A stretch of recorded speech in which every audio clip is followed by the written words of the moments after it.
Good morning, ladies and gentlemen. I invite also everybody at the coffee corner to join us here for the conference, the second conference day today. So please grab your coffee, come down and listen to the next keynote speeches. Maybe I will give a short personal impression I have had yesterday from the conference day. I thought it was very inspiring workshops we had. I personally attended a workshop regarding ethics and how digitalization forces us to think about ethical aspects of the process of digitalization and how different stakeholders like universities, like publishers, students and teachers are affected by the process of digitalization. It was a very fruitful discussions, I think, and I personally think it's definitely a topic which will be present for the near future as well. We heard yesterday also the final keynote about how the strategy is very important for institutions to go through a process of digitalization about the transformation process and how important it is to set priorities and to define priorities to get and have control about the process of transformation as well. The evening yesterday, I enjoyed very much the dinner. It was very lovely and also beer to beer. I hope you have had a nice evening as well. However, today we have also very interesting and I think also very manifold program. So we start today with a short presentation of DAAD and Hochschulforum Digital, presented by Alexander Knoth and Florian Rambold. This will be followed by a short video message from Themis Christofidou. She is General Director at the Director General at the European Commission for Education, Sports, Youth and Culture, and also a presentation by her colleague Harpal Sif Anastotir. I pronounced it correctly, obviously. So before we start continue in the workshop sessions, as you know it from yesterday as well, and lunch break at 12. And at 1 o'clock, we will have a second keynote speech before we start in the afternoon from Professor Dr. Alois Krieg, and this will be here as well in the room. So I'm happy to have DAAD and Hochschulforum Digital here which are as the key driver for the Bologna digital process. The cooperation is the main aspect of this conference, and this Bologna digital process is a good practice example how cooperation can work between different stakeholders and the involvement of different stakeholders. So please welcome Alexander Knoth and Florian Rambold for the presentation.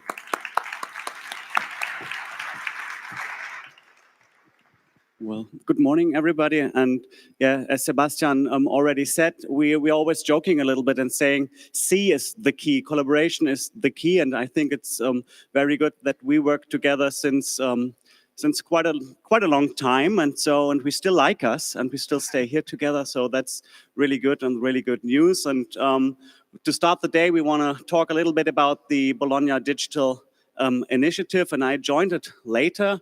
So, and I think it's a very, very good example of how to get many stakeholders involved, work together, and stay in a, so to say, fruitful discourse. So it's not always harmony and consensus, but a very lively discussion. So, and we are happy to provide you with some insights about our work. Good morning also from my side. I sometimes wonder why there actually is so much harmony amongst us, like DAAD and Hochschulforum Digitalisierung. I think it was really nice also to hear yesterday that we are perceived by others as maybe not the key drivers, but a driver in the whole digital transformation of higher education topic. And it's very important, and this is like the aim of this conference also, not to only look at your own institution, to look at the German higher education system, but also to connect stakeholders beyond borders. And we believe that the European level is especially relevant for that. We started in 2018. I actually was still working for Kiron Open Higher Education, one of such stakeholders, to try to strengthen innovation in higher education, with the idea that somehow Europe needs new visions for higher education in a digital age. And especially the Bologna process, you may think what you want about it, it had connected stakeholders, but maybe it was a little dusty, a little rusty, a little old, and not innovative enough. So we thought, why not making this Bologna process a starting point for a discourse on innovation and digital technologies throughout Europe. And we believe that is especially important because higher education stakeholders, especially universities, but all the others such as DAAD, Stifterverband, Hochschulforum, Digitalisierung, need to be more courageous and need to look beyond borders. And I think we have seen already yesterday how this can work out and how we can learn from each other in order to jointly strengthen higher education in Germany, in Europe, and probably also globally. One of the core aims of our work is, of course, also that we believe networked solutions will be the solution for the future. We can't remain in our ivory towers anymore, and we need to strengthen new networks that also include other stakeholders than in the past, and we need to strengthen new ways of cooperation and collaboration, and we have many great examples of good practice that you saw yesterday already and that you will also see today. Since 2018, we believe that we have showed to a certain extent how this can work, this new collaboration and cooperation, with a focus on peer learning, but also a focus on the policy level. What we did with the Bologna Digital Initiative is we connected here in Berlin 1 year ago in December 2018, a group of experts from throughout Europe, from different member states of the Bologna process, which is bigger than the European Union, but also, of course, experts from Brussels, from the European industry and others, in order to present to each other what they're doing, but also to talk about the visions that we share and some of the visions that we sometimes do not share, but we have to agree upon. This is definitely a major part of such a process as well. We all have different visions, and it's important to also reconnect that in such a process. We agreed upon 6 priorities that we focused within the last year, and Alex, I think you can continue with that. Okay, thank you very much. Here you can see our 6 priorities. These are our first results. We discussed it also in our white paper, and now it's going on a recommendation process. So we are collecting recommendations and comments from all stakeholders online and during physical meetings. And as Florian said, these are the 6 priority areas. The first one, more proactive preparation and admission and transition. So this is related to more online courses such as MOOCs and also other formats. The second one, skills for the digital age. This is very closely connected to innovation in curriculum and the discussion about digital credentials and, let's say, a more fragmented landscape of learning opportunities. The third one, new mobility patterns, virtual exchange and blended mobility. So this is at DAAD's heart, and I see here some smiling faces from several virtual exchange initiatives. So who is here for virtual exchange? So please give a hand. So very nice. So welcome, and you can continue your discussions also tomorrow during our virtual exchange conference. So, and here we are asking, how can we implement virtual exchange on a more institutional level? And this is not about substituting physical exchange. It's an addition. It's complementary. So the fourth one, recognition of prior learning.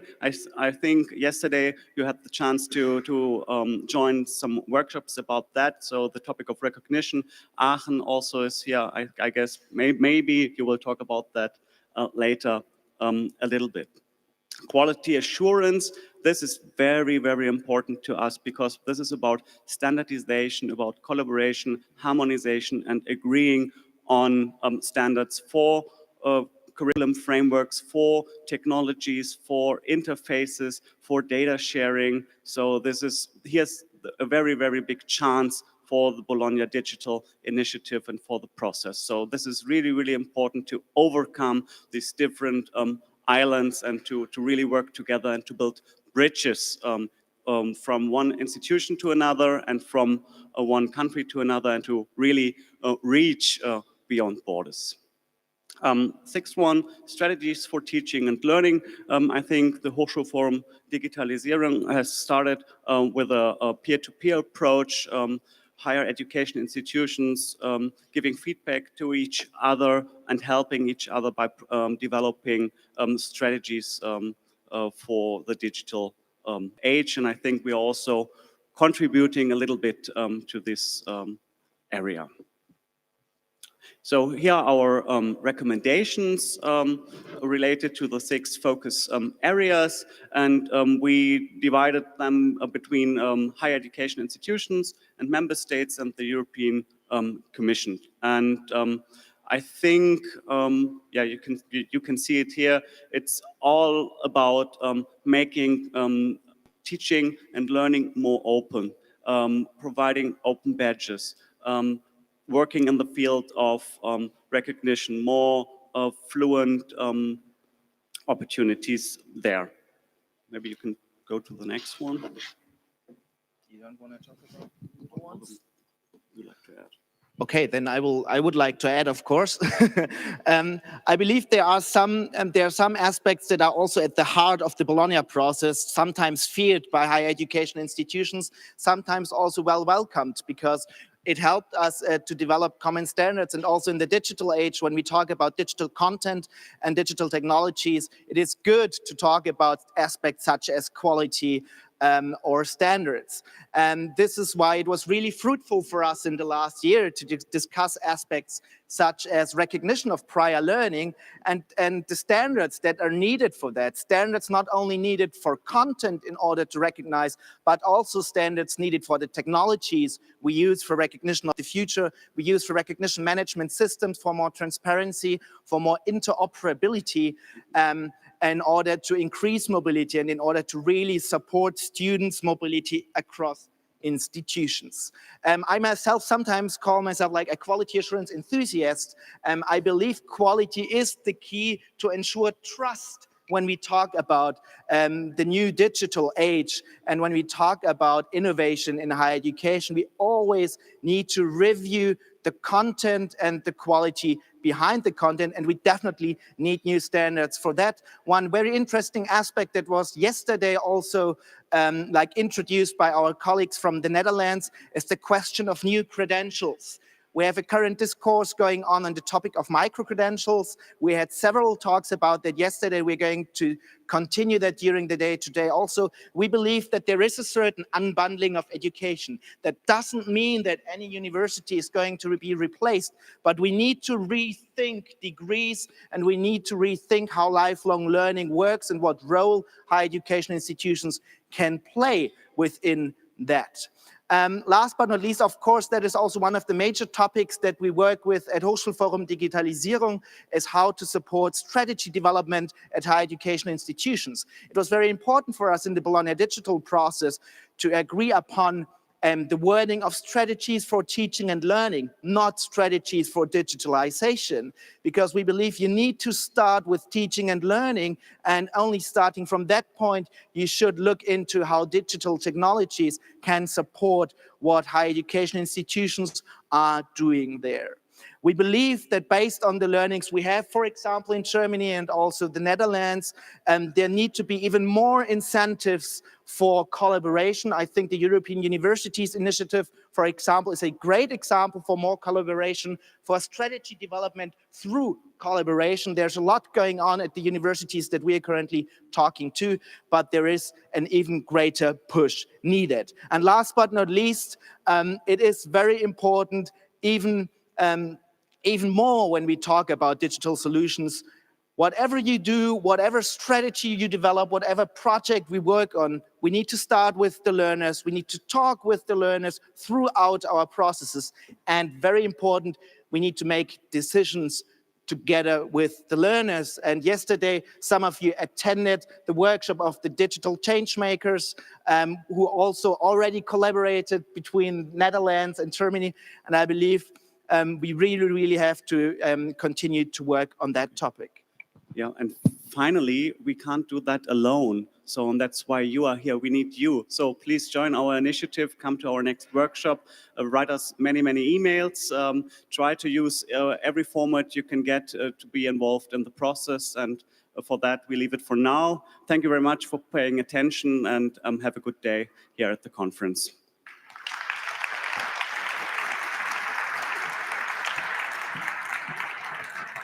Well, thank you very much, Alexander and Florian. It was very inspiring presentation about how to start innovative processes in higher education. And what I took from this was not to look only on the own institution, but also to change through exchange, the DNA of the DAAD, to exchange about ideas, to involve other stakeholders, and not, what we heard also yesterday, to break down silos and cooperate together. I think this is what I took from this presentation.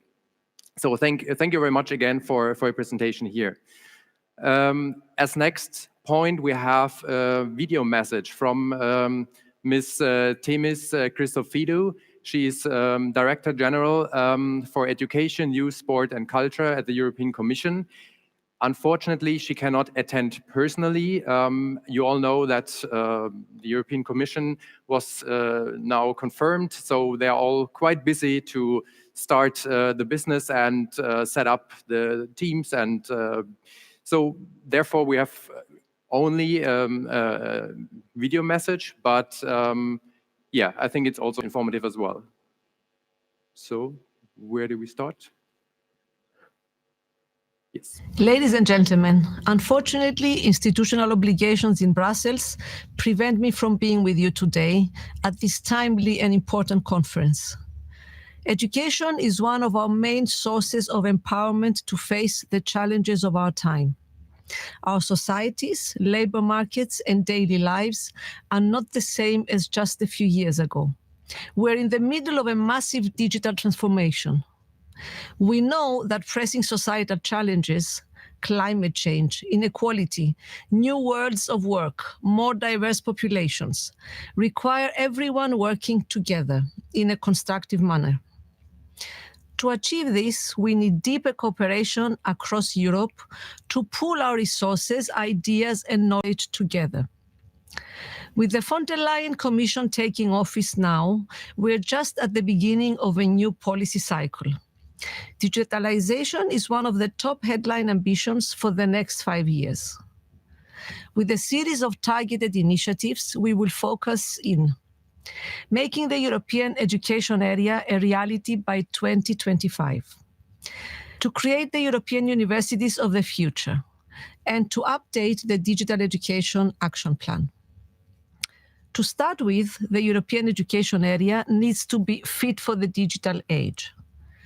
Digital transformation is creating opportunities that we must use to our advantage.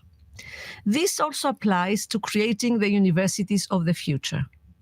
The success of Europe's universities will also define EU's competitiveness internationally and our capacity to tackle global challenges. In this, we need to prioritize inclusion and continuous learning. Such a transformation will require efforts of the European Union, national authorities, and the universities themselves. The European Universities Initiative, funded through the Erasmus Plus program, will be our testbed for this new higher education paradigm. In 2020, our top priority will be to upgrade the Digital Education Action Plan. The focus of the upgrade is to get Europe up to speed on digital skills for both young people and adults.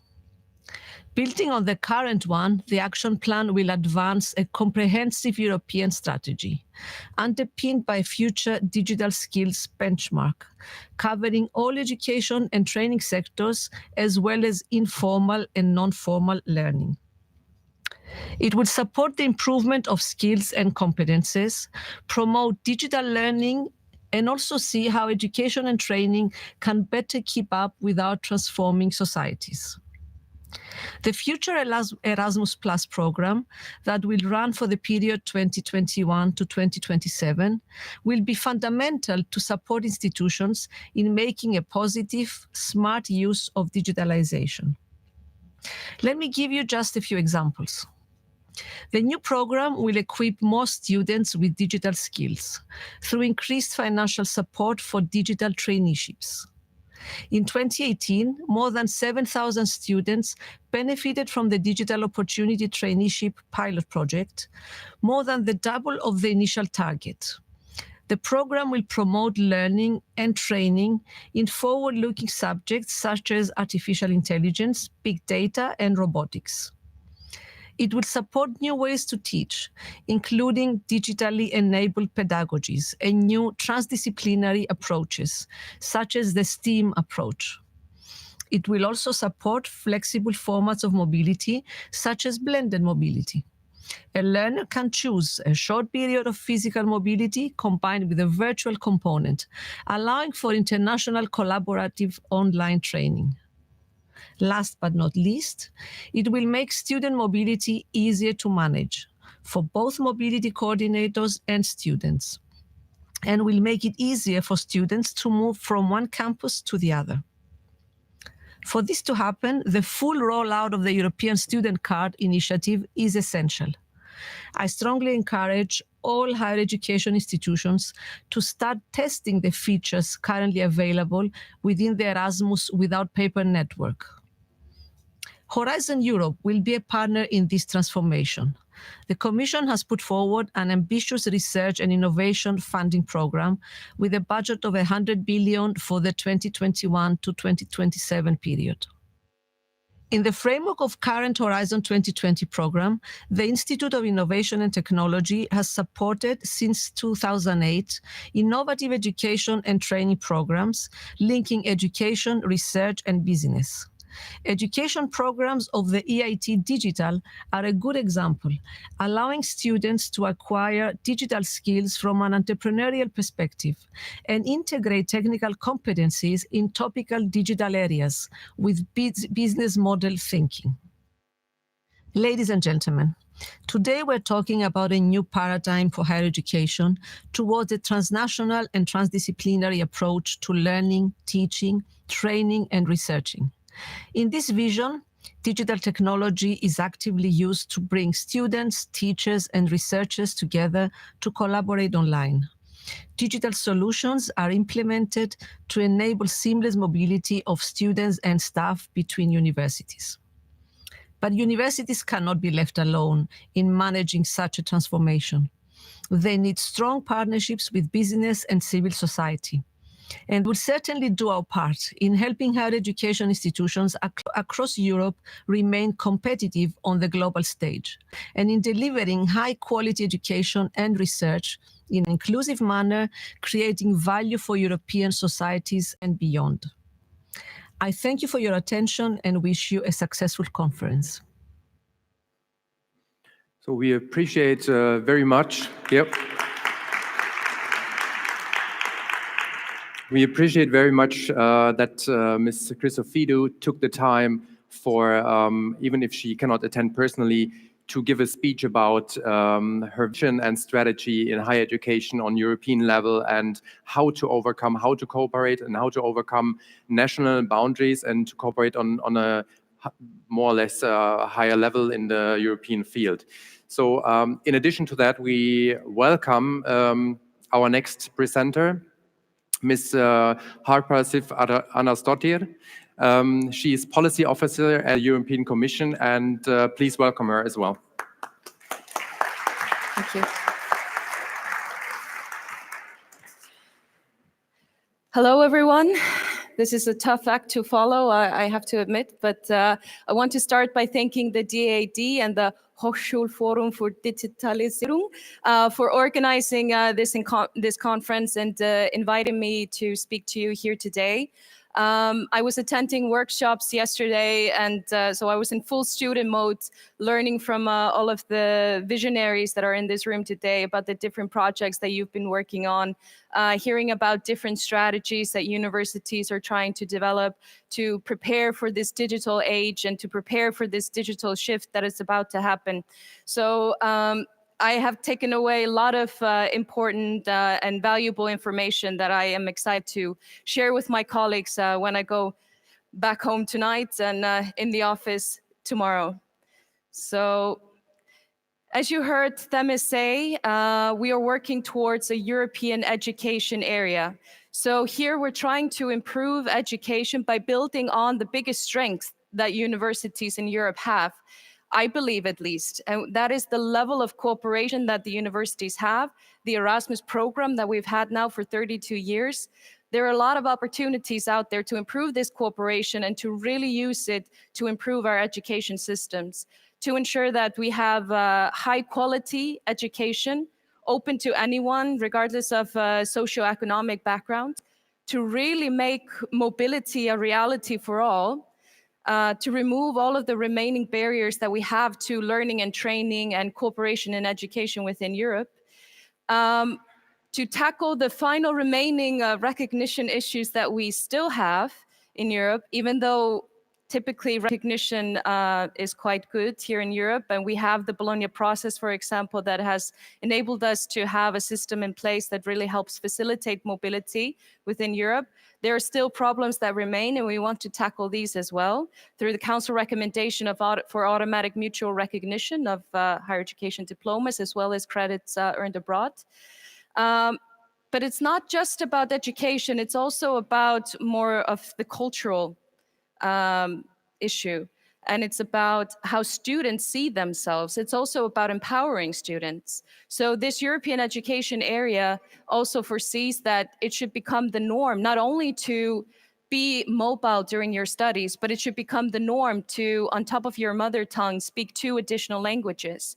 And also that a student that is enrolled in a university in Europe doesn't just feel like they are a student in that university, that they really have a sense that they belong to a wider space, that they are free to learn and train and travel within while they are in their studies. So this is highly ambitious, and we want to achieve this vision by 2025. So we need to start working now effectively together to achieve this.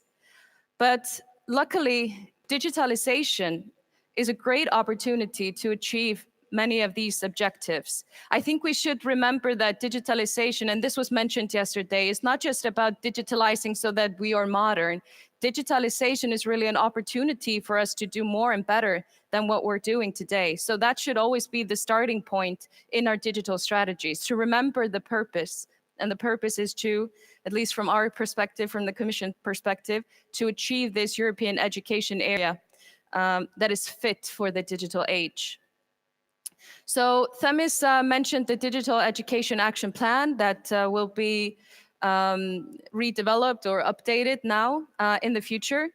There are many different aspects to this Digital Education Action Plan. Digitalization comes to play in many, many different facets of higher education, including digitalizing credentials, using data to make informed policy making and for improving education systems.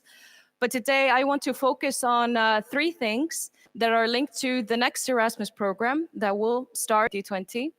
So I want to talk about 3 aspects of digitalization that are linked to the Digital Education Action Plan, that are linked to the vision of the European education area, and that universities that are participating in the next Erasmus program will come into contact with. So those things are improving digital skills, of course, making sure that we equip students with the relevant forward-looking skills that they're not going to need to be able to thrive in the digital age. And not just the students and their digital skills. I think we should also remember that the university and the staff of the universities, they need digital skills as well. If we want to use technology to improve our courses, then we also need to equip the teachers, the professors, the administrative staff of universities with these skills as well. And then also you mentioned here earlier that we want to introduce the option of doing blended mobility in the next program, both to offer more opportunities, but also to ensure that we have a program that is truly inclusive and that any student, regardless of his or her situation, can take part in a mobility. So that is one thing that where digitalization comes to play. Another one is, of course, the European Student Card Initiative, and I will go into some details here to try to explain and help you understand the state of play and maybe what the next step should be for your institutions in regards to this initiative. And then there's the importance of standardizing data exchanges, because let's face it, if we want to work effectively across Europe, we have to also set some, I believe was the official title, but this was an initiative where we piloted the concept, essentially. By cooperating with Horizon 2020 and DG Connect, we got additional budget to focus on specific skills that students really need, and we know that the labor market really needs. And these are the forward-looking digital skills. Now, the concept is that we take a framework that the universities know and understand well, the Erasmus framework. We give additional budget, we set a target, we cooperate, we promote, and let's see what happens. And Themis mentioned it before that I think we went 1,000 traineeships over the initial target. So in the end, we supported 7,000 students to undertake a digital skills traineeship that maybe otherwise wouldn't have come into contact with digitalization in this way. And this can really help students grasp what is needed in the labor market. It can equip them with the skills that they need, and it can also set them on a new path where they incorporate aspects of digital into their career vision. As an example, this is of course just perfect. Here we have Maximilian Marschner from the University of Freiburg, Germany, who did a digital traineeship in a field that was not offered by his university, and now he's decided to focus on cognitive science, where he's thinking about coding and artificial intelligence. So this is excellent, and this is something we want to build upon in the next Erasmus program, to do more things like this, making sure that the program is targeted at developing the most important relevant skills, forward-looking skills for the future of Europe and the future labor market. And then, of course, the blended mobility. So we want to give students the option of go abroad for a short-term physical mobility, maybe a week, maybe 2 weeks, maybe a month, and then to combine that with the virtual component. And the reason we want to do this is that, well, it's twofold, let's say. We know that being abroad for a full semester is something that can be tricky for some students. I certainly was one of those students because I had a child at my first year of university, and I really, really wanted to go abroad. One of the best classes that I ever had when I was a student was, I was studying about European integration, and I had a German teacher, and I had to do an assignment with a Chinese student. And somehow this combination of having somebody from Germany who was the first teacher that did not give me a good grade for my paper because he had very different standards, and then a Chinese student that had a completely different understanding or a different viewpoint on some of the issues that were being discussed. That simply changed everything for me. And it made me not only learn about European integration, but in the process, I learned so many things about how you interpret information, how information can be understood differently in different contexts, intercultural skills, English, so many things. So I really wanted to go abroad, but at the time I had a small child and it wasn't really feasible for me to go abroad for a full semester. But if I had had the opportunity to go abroad for 2 weeks and then to follow that up with meaningful online cooperation, where I might be working with these students, a Chinese student, a student from Germany, on a specific project, especially if it were done in a transdisciplinary, transnational, challenge-based approach, I think this would have been a good alternative for me to traditional student mobility. So, but this requires that we use technology in a smart way and that universities start to build capacity to offer these kinds of courses. I mean, it varies a bit between universities, but it does, you have to develop new curricula. You have to develop a platform or find the appropriate platform to use to enable students to work together in sort of a collaborative online international learning. Because we don't want this, it doesn't mean that it's digital mobility, virtual mobility, if you send a thesis via email or if you are watching a lecture online. It shouldn't be passive. It should really be simultaneous cooperation where you're bringing students together from different countries, teachers together from different countries. Then you can really achieve something that is meaningful and is a good option to really make mobility for all a reality. Now, having this in the program, so it has these two purposes of enabling more students to be mobile, but it's also an excellent opportunity for the universities to come together to build programs where this kind of blended learning is an option. And also when it comes to digitalization, because this is a huge topic, and if we're talking about these blended intensive programs or blended mobility, we also, through staff mobility, want to enable the administrative staff of universities and teachers to use this opportunity to do collective training and to really use the opportunities of virtual cooperation to enhance also their digital skills.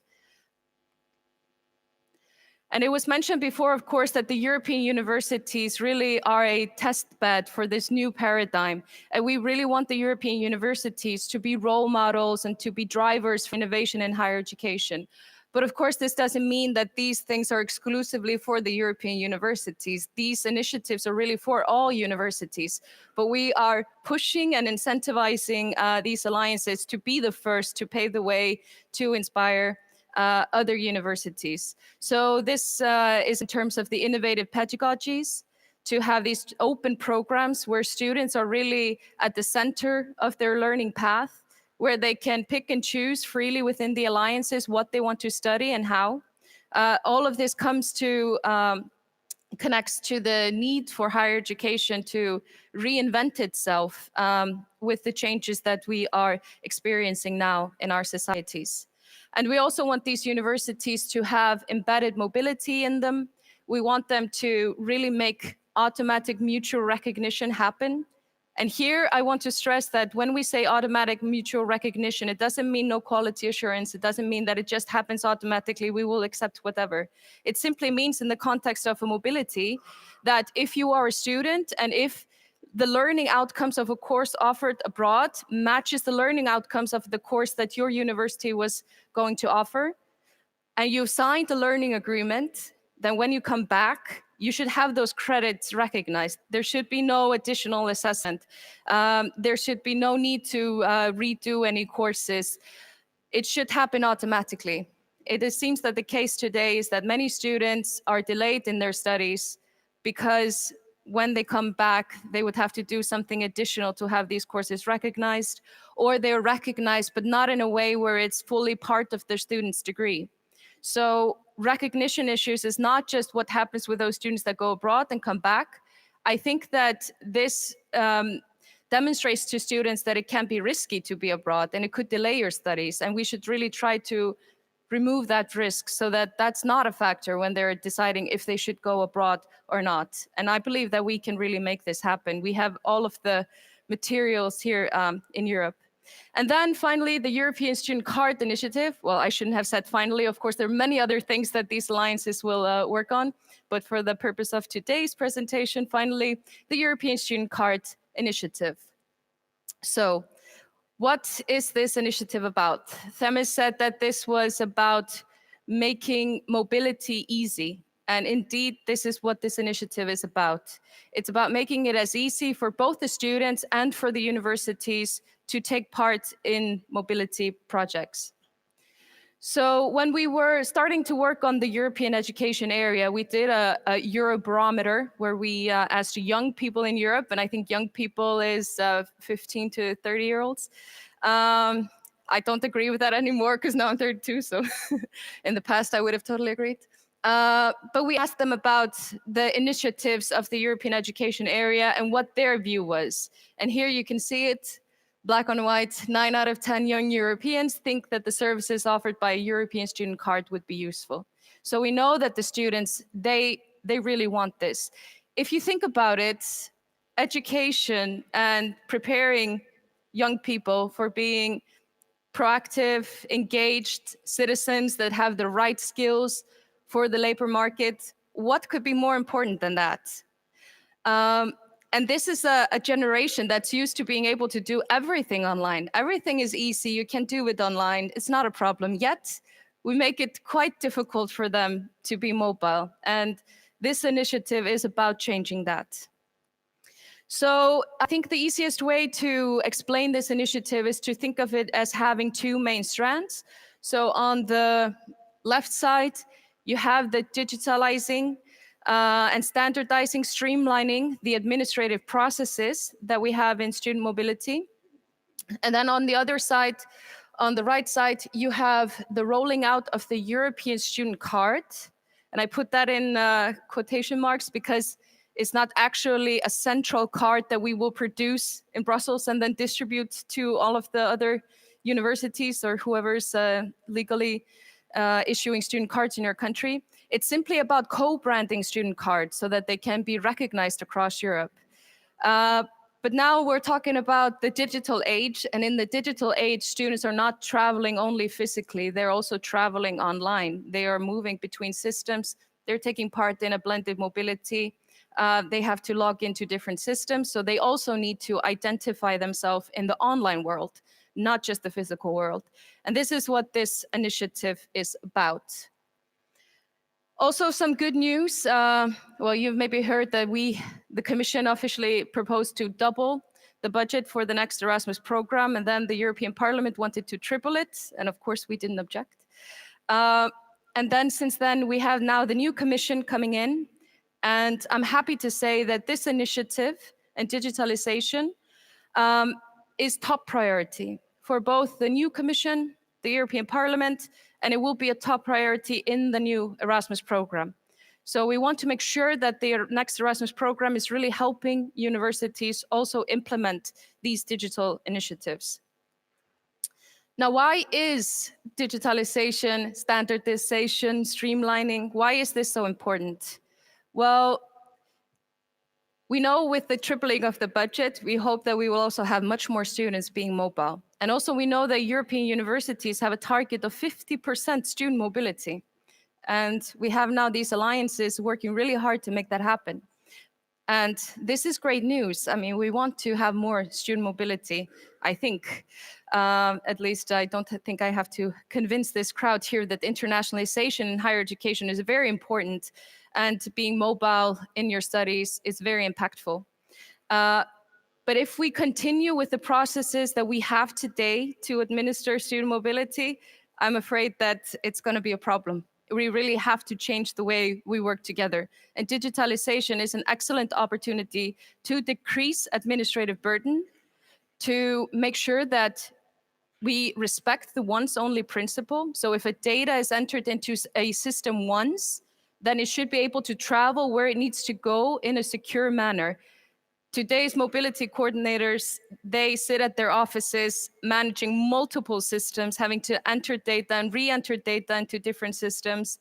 When they want to send a student abroad, and many of you have 500 universities that you're cooperating with, in many cases, all of those universities have their own system, their own process.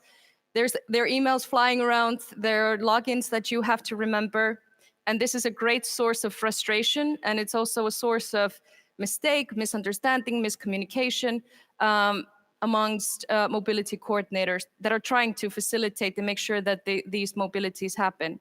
And I know this because I was working at a university as an international coordinator for 7 years. So I'm speaking from personal experience here. But it's not just about decreasing the administrative burden. we have to remember the purpose as well. We were talking about that earlier. So we want to decrease the administrative burden so that the people, the talents that we have at these international relations offices actually have time to work on improving the quality of the mobilities and improving their international cooperations, making sure that it's really inclusive and they're reaching out to all students from all backgrounds.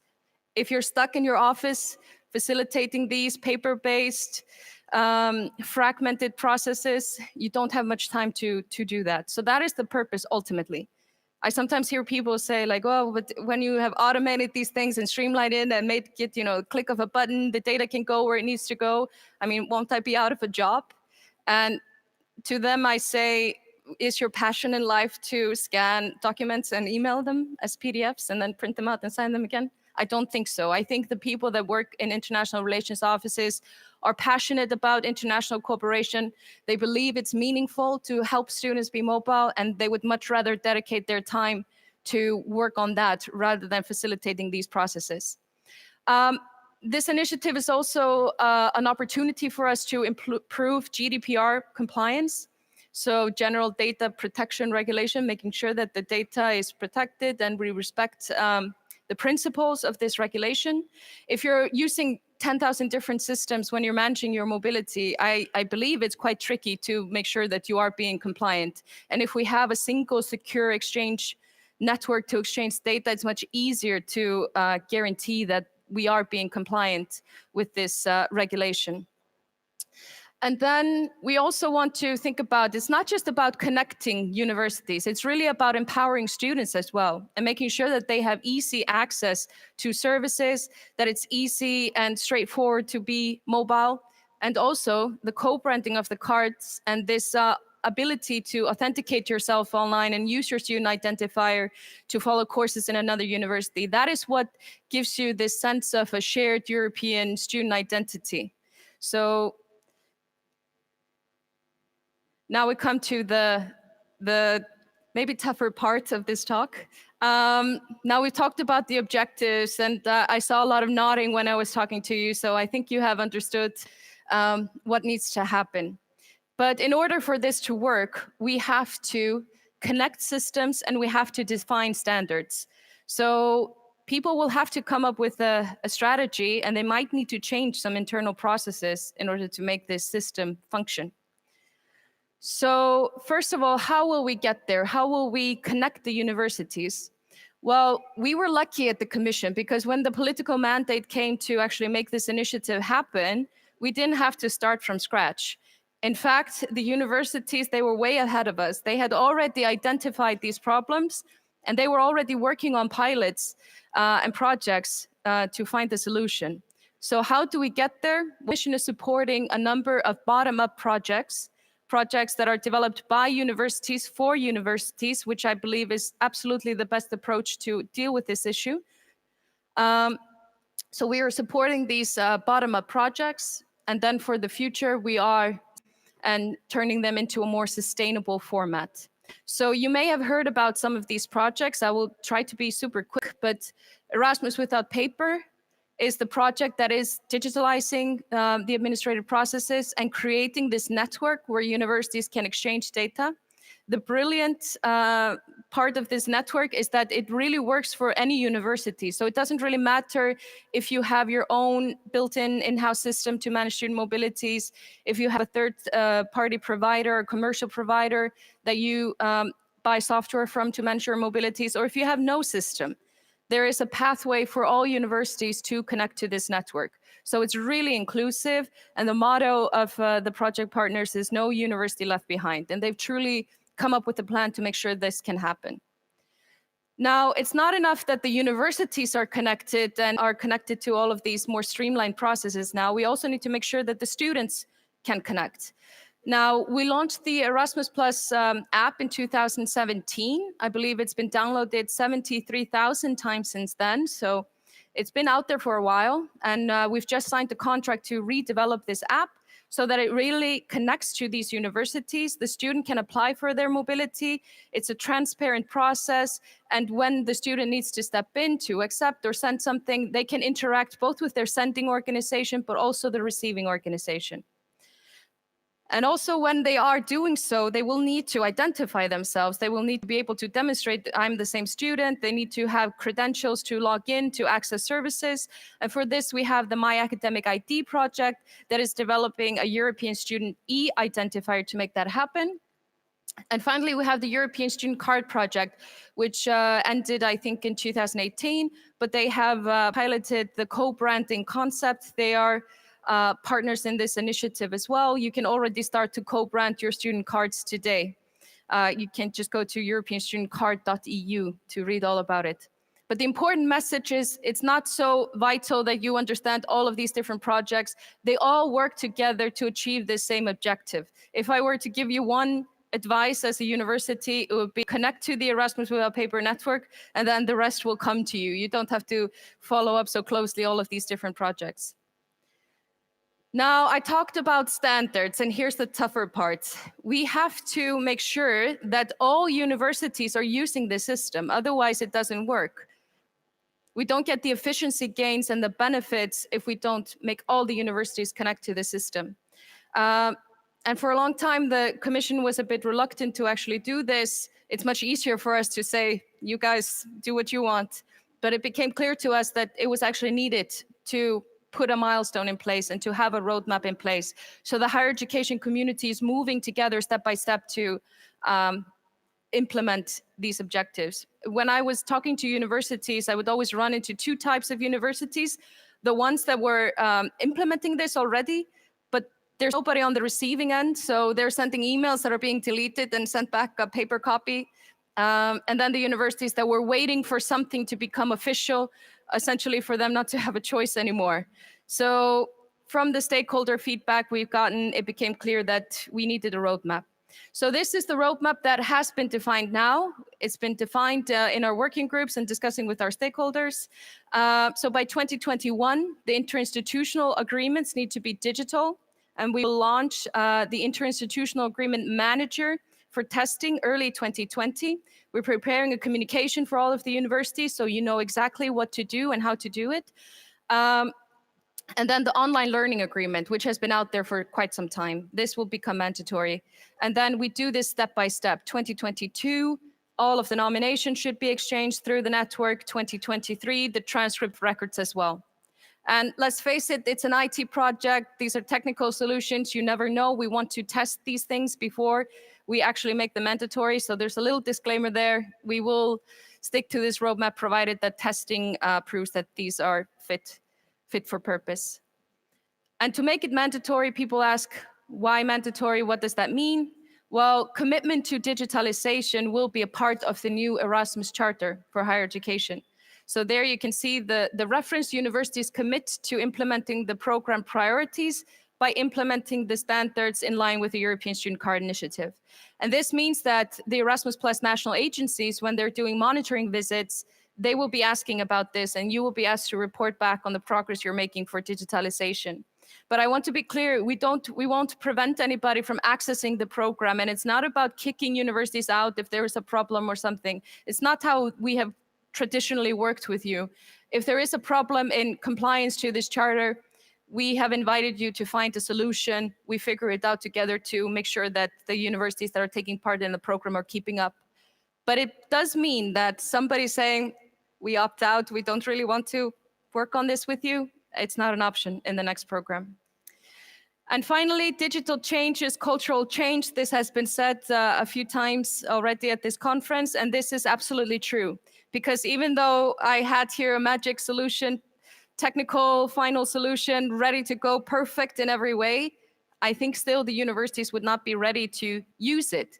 Because I said before that we need to standardize. One example is that with the online learning agreements, many universities say, well, but they only have one signature in the digital version, but we actually require 3 or 2 or 5.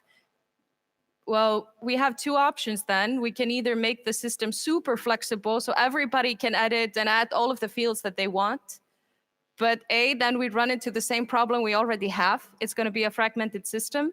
And B, I think it's kind of illegal now because we're not really supposed to be exchanging more data than we need. Data minimization. We should make it as easy as possible and just exchange the data that's absolutely necessary.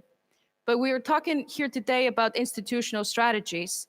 And I believe that the university leadership is here today listening.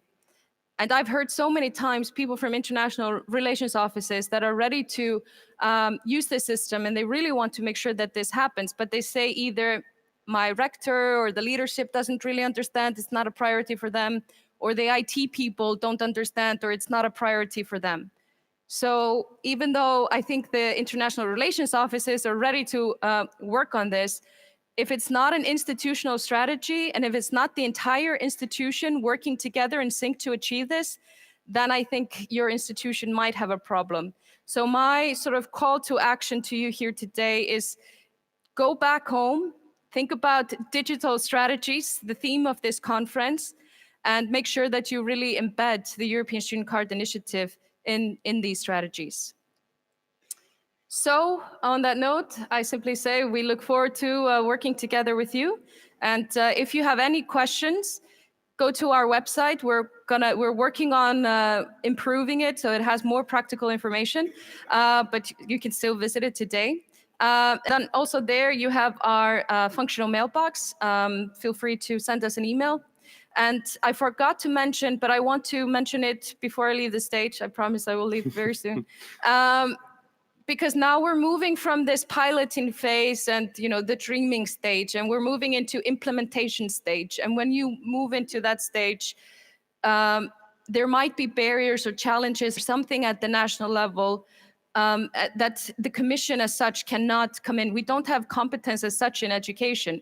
So we really need to work with the Erasmus Plus national agencies and your ministries as well, to make sure if there's a problem at the national level or some kind of challenge that we can really sit together then with the authorities as well to see what solutions might need to be implemented, and so that we can have a closer cooperation with each of the program countries as we move forward in digitalization. So I want to also thank the digital officers, both in the national agencies and the national authorities that have started to work with us. And I invite you, the universities as well, if you have a question, something that's specific to the national context, I would encourage you to get in touch with your national agency or the authority and ask if the digital officer can have a chat with you. Okay, and I'm finished now. Okay. Thank you very much. Yeah, thank you very much for your... Time okay? Yeah, thank you very much for your insights and also showing the vision of the EU and how they want to approach the next years, and also for your personal insights and how this exchange inspired you and empowered you to study and study the way you want it. Yep. So thank you very much for your inspiring presentation. We are now a little bit behind schedule, so we are going now to the presentation sessions. The next keynote will be at 1 o'clock here again, so please try to make it in time. And now I wish you a nice sessions, in the different rooms. So see you later and enjoy.